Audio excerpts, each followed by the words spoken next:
नमस्कार, capital TV Bihar देख रहे हैं आप और आपके साथ मैं हूं दिव्या। बिहार के शिक्षकों के लिए बड़ी खबर सामने आ रही है। जो भी शिक्षक ट्रांसफर पोस्टिंग की राह देख रहे हैं उन पर पटना हाईकोर्ट ने ग्रहण लगा दिया है। पटना हाईकोर्ट ने बिहार में शिक्षकों के ट्रांसफर पोस्टिंग पर अब रोक लगा दी है।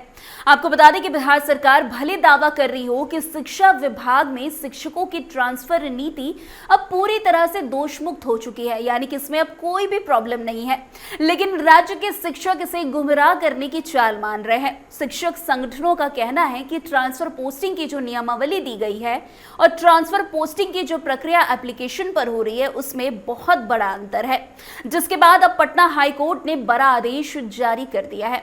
आपको बताते चले कि पटना हाईकोर्ट ने राज्य में शिक्षकों के ट्रांसफर पोस्टिंग पर तत्काल रोक लगाते हुए राज्य सरकार को 3 सप्ताह में स्थिति स्पष्ट करने का निर्देश दिया है। जस्टिस प्रभात कुमार सिंह ने इस संबंध में दायर याचिकाओं पर सुनवाई की, तो वहीं दूसरी तरफ सीनियर एडवोकेट ललित किशोर ने कोर्ट को बताया कि राज्य सरकार ने शिक्षकों को निर्देश दिया था कि वे 22 नवंबर 2024 तक अपने ट्रांसफर पोस्टिंग के लिए विकल्प दे दें। कोर्ट ने कहा कि यदि शिक्षक इस तारीख तक विकल्प नहीं देंगे तो राज्य सरकार अपने स्तर पर ट्रांसफर और पोस्टिंग का निर्णय ले लेगी। वहीं सीनियर एडवोकेट ललित किशोर ने आगे बताया कि विभाग ने पुरुष शिक्षकों को 10 सब डिवीजन और महिला शिक्षकों को 10 पंचायत का विकल्प दिया था।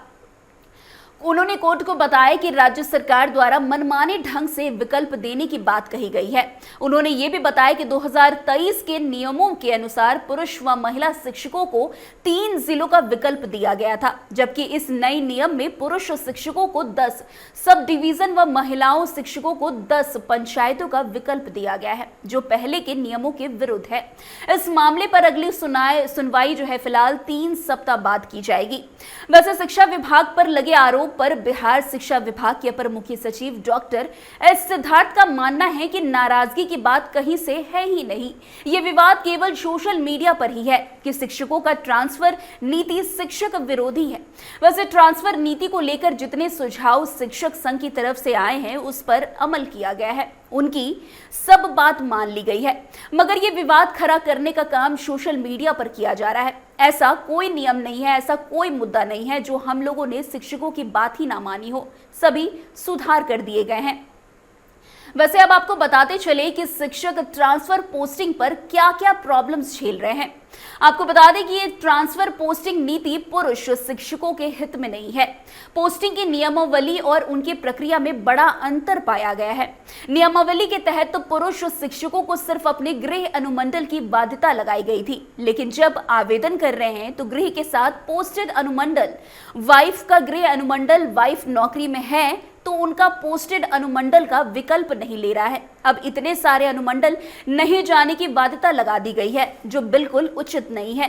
शिक्षा विभाग गृह प्रखंड की बाध्यता लाकर 10 प्रखंड का ऑप्शन लेकर समस्या का समाधान करे। वैसे ट्रांसफर पोस्टिंग के सॉफ्टवेयर में बहुत सारी दिक्कतें भी आ रही है। महिला शिक्षिका अगर नगर का ऑप्शन डाल रही हैं तो कई जगह ब्लॉक या पंचायत का ऑप्शन गायब हो जा रहा है। ट्रांसफर पोस्टिंग के लिए जो रूल आया है उसमें से पुरुष शिक्षकों को 10 अनुमंडल देना है, उनमें 3 अनुमंडल जरूरी है। अगर इस 3 अनुमंडल में पोस्टिंग एडजस्ट नहीं होगा तो बचे हुए 7 अनुमंडल में कहीं भी उन्हें भेज दिया जाएगा। ऐसा होता है तो लोगों की पोस्टिंग अनुमंडल ही नहीं प्रमंडल भी लोग पार कर जाएंगे।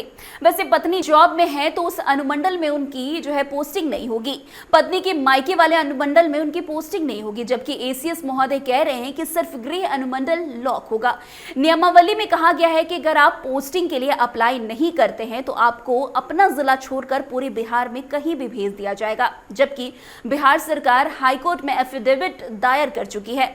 अगर आप नियोजित बनकर रहना चाहते हैं तो उसी विद्यालय में रह सकते हैं, जबकि 2023 विशिष्ट शिक्षक नियमावली में स्पष्ट कहा गया है कि सक्षमता पास करने के बाद आपको जो जिला अलॉट होगा उस जिले के शहरी क्षेत्र में पोस्टिंग होगा। यह कैबिनेट से पास हुआ है। वैसे ऑल इंडिया एजुकेशनल एसोसिएशन नई दिल्ली के राष्ट्रीय संयुक्त सचिव शैलेंद्र कुमार शर्मा ने सरकार के वादों से वो सहमत नजर नहीं आ रहे हैं। उनका साफ कहना है कि राज्य के शिक्षा मंत्री के साथ शिक्षा विभाग के एसीएस ने स्वर्गीय मौलाना अब्दुल कलाम आजाद की जन्म दिवस के अवसर पर शिक्षकों की ट्रांसफर पोस्टिंग की समस्या के समाधान से इतर ध्यान भटकाने के लिए बिल्कुल सफेद झूठ बोलने के साथ कोरी कल्पनाओं को परोसने का कार्य किया है।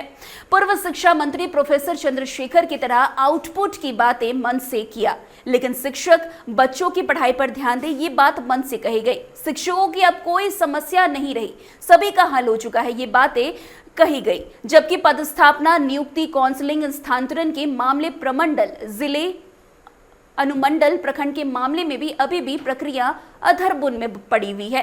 वैसे बता दें कि अब तक 1.20 लाख शिक्षकों ने ट्रांसफर के लिए आवेदन किया है। आवेदन के बाद कैटेगरी के आधार पर शिक्षकों को विभाजित किया जाना था, फिर वर्गवार पोस्टिंग की प्रक्रिया शुरू होगी। वैसे ट्रांसफर पोस्टिंग की पूरी प्रक्रिया दिसंबर में पूरी की जानी थी। क्रिसमस के अवकाश के बाद जब स्कूल खुलेगा तो शिक्षक पोस्टिंग वाले स्कूल में सीधे पहुंचेंगे, लेकिन अब जो है ट्रांसफर पोस्टिंग का सिलसिला वो कहीं ना कहीं हाईकोर्ट के फैसले के बाद थम सा गया है। वैसे इस पूरी खबर पर आपकी क्या कुछ राय है, कमेंट सेक्शन बॉक्स में जरूर बताइएगा। इस खबर में आज के लिए बस इतना ही। अन्य खबरों में हमारे साथ ऐसे आगे बने रहे और देखते रहे कैपिटल टीवी बिहार। धन्यवाद।